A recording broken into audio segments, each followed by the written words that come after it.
Bonjour à toutes et à tous. Je vous retrouve pour une nouvelle édition des Actus de la semaine. Une semaine d'ailleurs un peu raccourcie avec la Toussaint.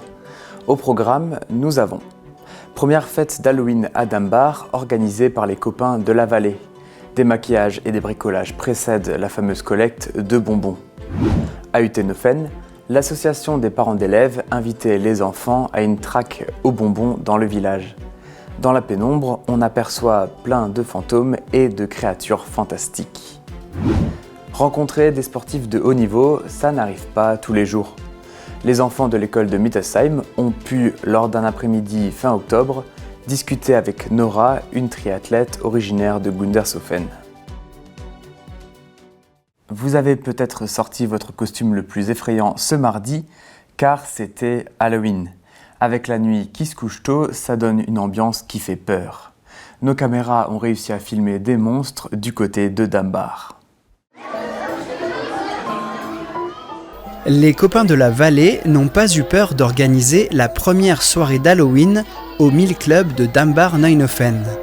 Les enfants viennent déjà costumés, il y a beaucoup de sorcières, mais aussi des blessés qui n'ont pas fait attention avec des instruments coupants. Il y a du faux sang un peu partout pour ajouter du réalisme. D'autres ont choisi des maquillages plus sobres.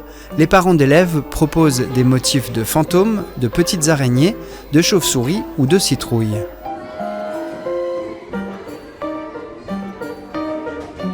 Pendant ce temps, des enfants font des dessins sur la même thématique ou des bricolages d'Halloween. Quelques points de colle et ces fantômes se parent de blanc. Cette assiette deviendra un petit sac vampire qui permettra de recueillir les confiseries. Les enfants choisissent les fils chenilles qui l'orneront.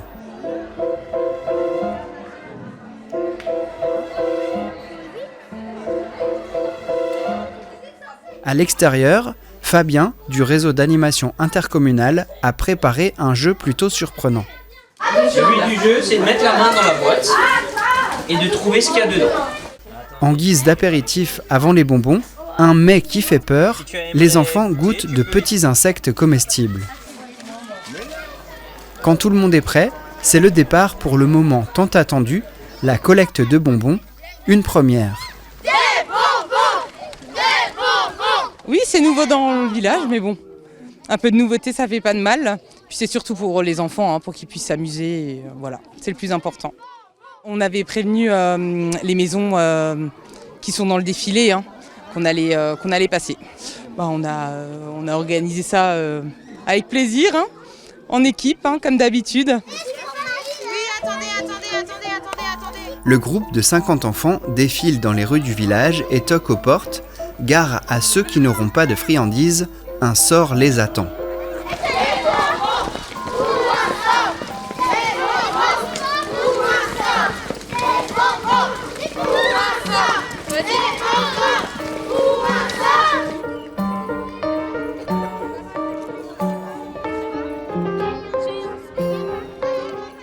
Quelques sucreries n'ont pas subsisté et sont déjà avalées avant même le retour au Mill Club où la soirée se poursuit.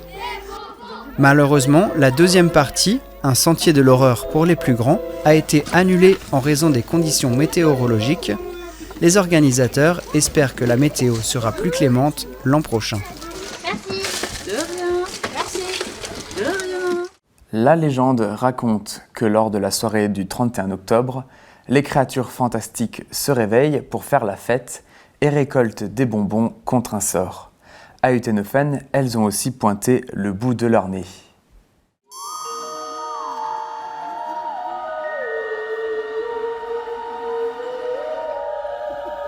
À la tombée de la nuit à Utenhofen, les enfants sortent leurs costumes les plus effrayants le 31 octobre, car ce soir-là, ils partent à la recherche des bonbons.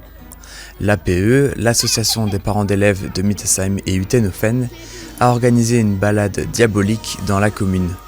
Au départ de la salle des fêtes, les parents traversent le village le long de la rue principale.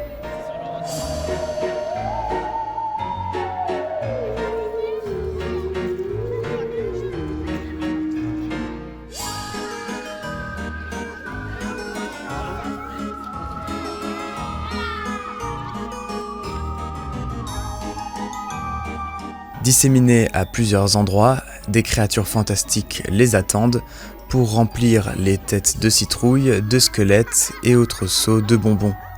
Les structures en bois ont été fabriquées par les bénévoles de l'APE.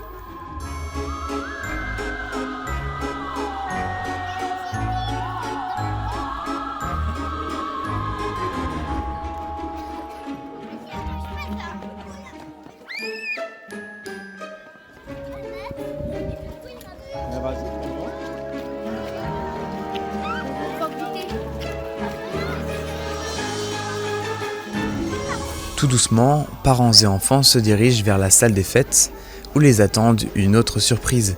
L'espace a été décoré pour l'occasion.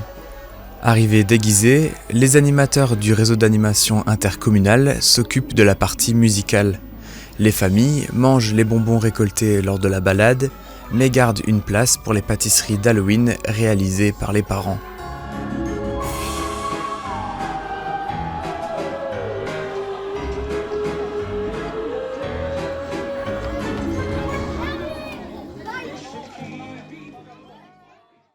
Pour une partie de la population de Mertzwiller, une des dates cochées sur le calendrier tous les derniers samedis du mois, c'est la collecte solidaire. L'association Bouchon Bonheur 67 était ce samedi 28 octobre au niveau des ateliers municipaux.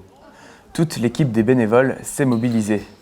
Une partie réceptionne les sacs des habitants, une autre s'occupe de séparer et de trier. Il y a les bouchons en liège ou en plastique, les capsules métalliques, mais aussi les lunettes, les canettes et autres conserves en aluminium. À l'extérieur, la camionnette centralise tous les cartons et vieux papiers.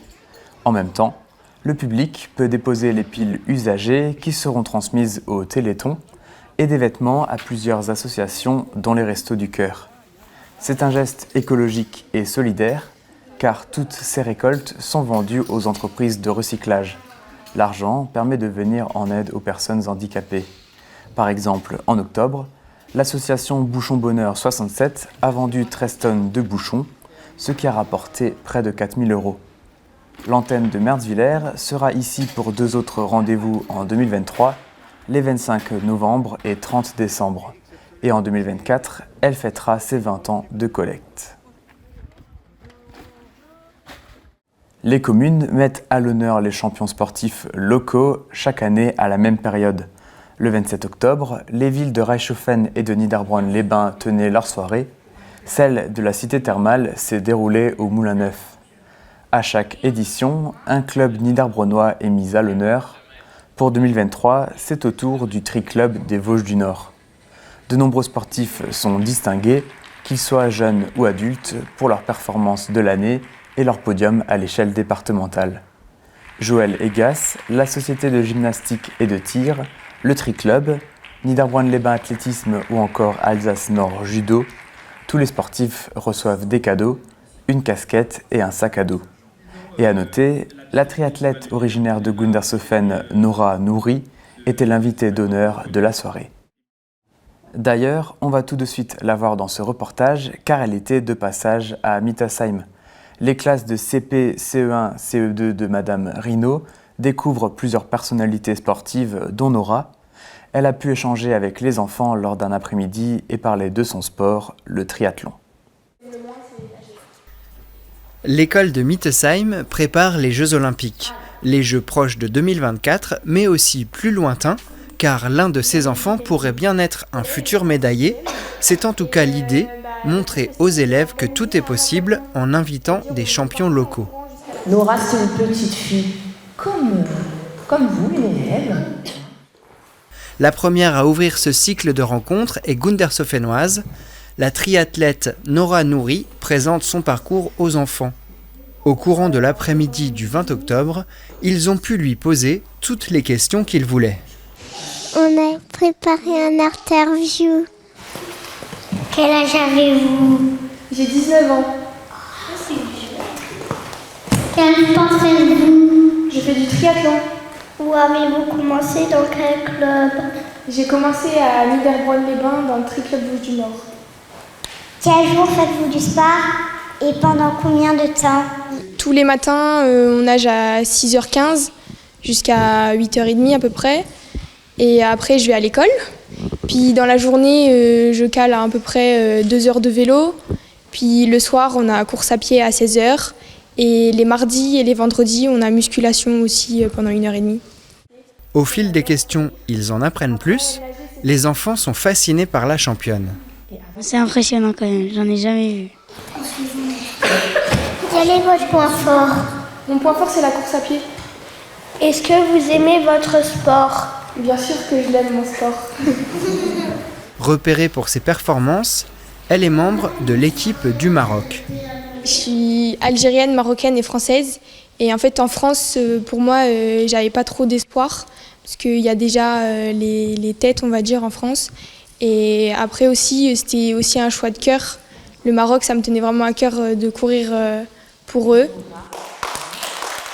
Très accessible, la jeune fille répond aux questions, puis elle assiste à leur duathlon, une course de pingouins et un parcours andrésienne.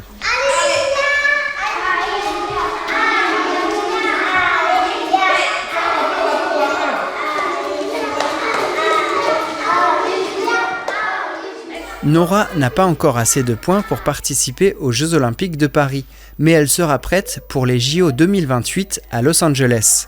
En attendant, elle participe à des courses en Afrique, et là, elle arrive d'Égypte. Les écoliers intervieweront d'autres champions, la tireuse agnovienne Océane Muller, Jules Ripstein d'Aubernais, champion du monde de paratriathlon, et des champions paralympiques d'handi-karaté. Les portraits seront accessibles sur la fan zone qui sera mise en place à Mittesheim pour les Jeux Olympiques d'été 2024. C'est tout pour les actus. Tout de suite, on vous montre un extrait d'un sketch de la compagnie Impro Alsace qu'on n'a pas pu intégrer dans le documentaire de la quinzaine des aînés. D'ailleurs, si vous n'aviez pas pu le voir, il est toujours visible, que ce soit sur la chaîne ou le site internet. Quant à nous, on se retrouve vendredi prochain et d'ici là, portez-vous bien.